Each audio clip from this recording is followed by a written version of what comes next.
আপনাদের কি লজ্জা করে না কোটি কোটি টাকা খরচ করে বানানো সিনেমাকে কয়েকদিনের মধ্যেই পাইরেসি করতে?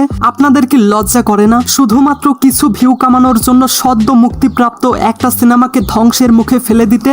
আপনাদের কি আসলেই লজ্জা করে না যেই মানুষটার মাধ্যমে আমাদের বাংলা সিনেমা ইন্টারন্যাশনাল বাজারে পরিচিতি পাচ্ছে তার সিনেমাকে এইরকম বাজেভাবে পাইরেসি করতে? আপনাদের কি বিবেক বলে কিছুই নেই? মাসের পর মাস কষ্ট করে ফলানো ফসলকে এইভাবে নষ্ট করছেন। তুমি কি পাগল হইলে না মাথা খারাপ? পাগল হইনি চাচা, আমি এই সমস্ত কথা তাদের উদ্দেশ্যে বললাম যারা তাণ্ডবের পাইরেসি করে ফেলেছে বা যাদের কারণে তাণ্ডব এখন সমস্ত অনলাইন প্ল্যাটফর্মে এইচডি আকারে পাওয়া যাচ্ছে। আপনি কি জানেন সদ্য মুক্তিপ্রাপ্ত তাণ্ডব সিনেমা, যেই সিনেমা নিয়ে শাকিব খানের ফ্যান্সদের তুমুল পরিমাণ আগ্রহ, সেটাই আজকে পাইরেসির কবলে। তো আজকের এই ভিডিওতে আমরা জানবো আসলে কি ঘটনা ঘটলো আর কারা রয়েছে এর পেছনে। বলেন। বাই দ্য ওয়ে, এই ভিডিওর মধ্যে আমি এমন কিছু কথা বলবো যেসব কথা হয়তো সেই সব সুশীল লোকেদের ভালো নাও লাগতে পারে, তাই তাদেরকে বলছি আমার ভিডিও দেখার কোনো দরকার নেই।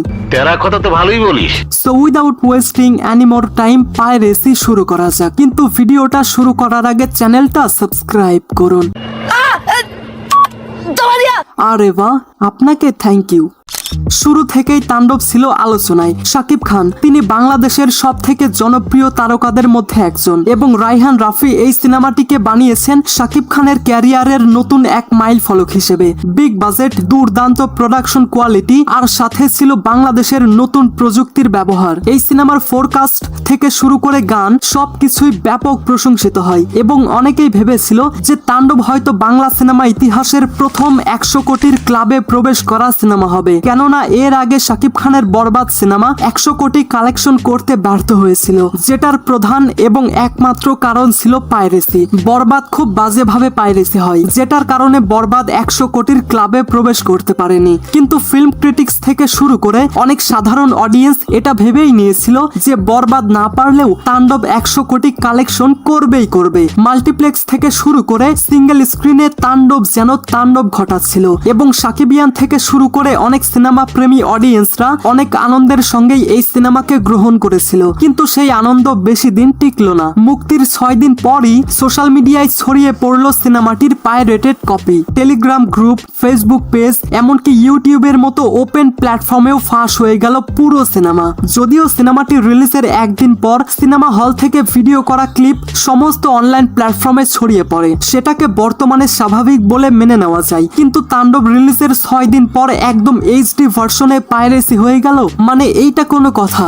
লিটারালি ভাই, এইটা কোনো কথা? এটা এমন হয়ে গেল না যে ধরুন আপনি মাসের পর মাস কষ্ট করে আপনার জমিতে ফসল ফলিয়েছেন এবং আমি দেখলাম যে আপনার চাষ করা ফসলগুলো অনেক ভালো হয়েছে, আর সেটা দেখে তো আমার ভালো লাগবে না। আমার তো অবশ্যই মন চাইবে যে আপনার ফসলে যেন আমি ক্ষতি করতে পারি। ঠিক এমনটাই হয়েছে তাণ্ডব সিনেমার সঙ্গে। সঠিক বলেছেন, আপনার বুদ্ধি ভালো। এবার আসি সব থেকে কন্ট্রোভার্সিয়াল কোশ্চেনে, আসলে কারা ফাঁস করলো তাণ্ডব? আচ্ছা, একটু শুরু থেকে বলি। আপনারা হয়তো জানেন যে ইন্ডাস্ট্রিতে শাকিবের বন্ধুর থেকে শত্রুর সংখ্যা অনেক বেশি। তারা প্রতিনিয়ত শাকিব খানকে আটকানোর অনেক চেষ্টা করে। শাকিবকে নিয়ে কি ধরনের বাজে পলিটিক্স করা হয়েছে সেটা সম্পর্কে আমরা সবাই অবগত। আর যদি আমি এখন বলি যে এই পাইরেসির সঙ্গে কোথাও না কোথাও ইন্ডাস্ট্রির লোকজন জড়িত থাকতে পারে, এটা কোথাও না কোথাও একটুখানি সত্যি হতেই পারে। আদারওয়াইজ তাণ্ডবের টিম থেকে এটার পাইরেসি হওয়ার সম্ভাবনা নেই বললেই চলে। আর কিছু? অবশ্যই চাচা, কি যে কোন।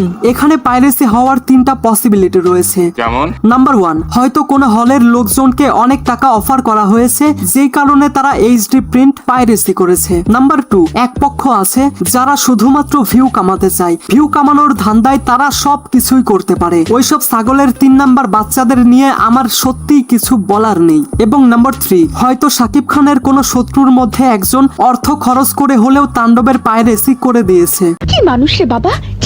যেই মানুষটার কারণে আমাদের সিনেমা আজ ইন্টারন্যাশনাল পর্যায়ে পৌঁছে যাচ্ছে, তার সিনেমা এত দ্রুত পাইরেসি করা কি ঠিক? তবে দেখুন, এটা তো মানতেই হবে শাকিবের শত্রুপক্ষ তারা কি চায় জানেন? তারা চায় শাকিব খান কেন এত বড় বাজেটের এত ভালো কোয়ালিটির সিনেমা করবে। শাকিব খান করবে সাপের সিনেমা। আগে যেমন শাকিব খান সাপের সিনেমা করতো না, ঠিক সেই রকম, যেখানে আহমেদ শরীফ সাপুরে, মুনমুন নাগিনী, শাকিব খান নাগ এবং ডিপজল কালনাগ। সত্যি বলছি, তারা এটাই চায়। সেই সব সাপুরিদের নিয়ে সত্যিই আমার কিছু বলার নেই।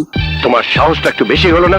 দেখুন, আমি সকালে টিকটকে গেছি, ওইখানে যাওয়ার পর দেখি একদম এইচডি আকারে তাণ্ডবের ক্লিপ। এবং সব থেকে মজার ব্যাপার কি জানেন, সেই ভিডিওর কমেন্টে অনেকেই লিখেছে, ভাই লিঙ্কটা দেবেন প্লিজ, এবং সে উত্তরে বলছে লিঙ্ক লাগলে ইনবক্স। বাহ, क्या बात है, क्या बात है सर, क्या बात है सर। এটা দেখে সত্যিই আমি অবাক হয়ে গেলাম। যারা পাইরেসি করেছে তাদের যতটা অপরাধ, আর আমরা যারা মানুষের থেকে লিংক নিয়ে সেটা এইচডি আকারে দেখি, আপনাদের কি মনে হয় না আমরা সেম একই অপরাধ করছি? তাও সত্য। ইন্ডিয়াতে একটা সাংবাদিককে কয়েকদিন আগে দেখেছিলাম, যিনি এমনটা বলছিল, বাংলাদেশ থাকবে না, থাকবে না বাংলাদেশ।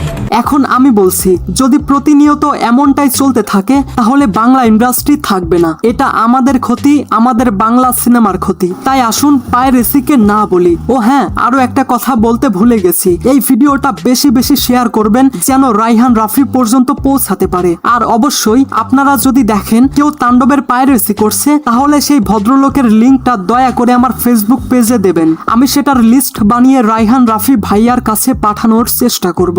ঠিক আছে ঠিক আছে। So I hope you like this video. If you like this video, then subscribe to my channel and press the bell icon. Thanks for watching, guys.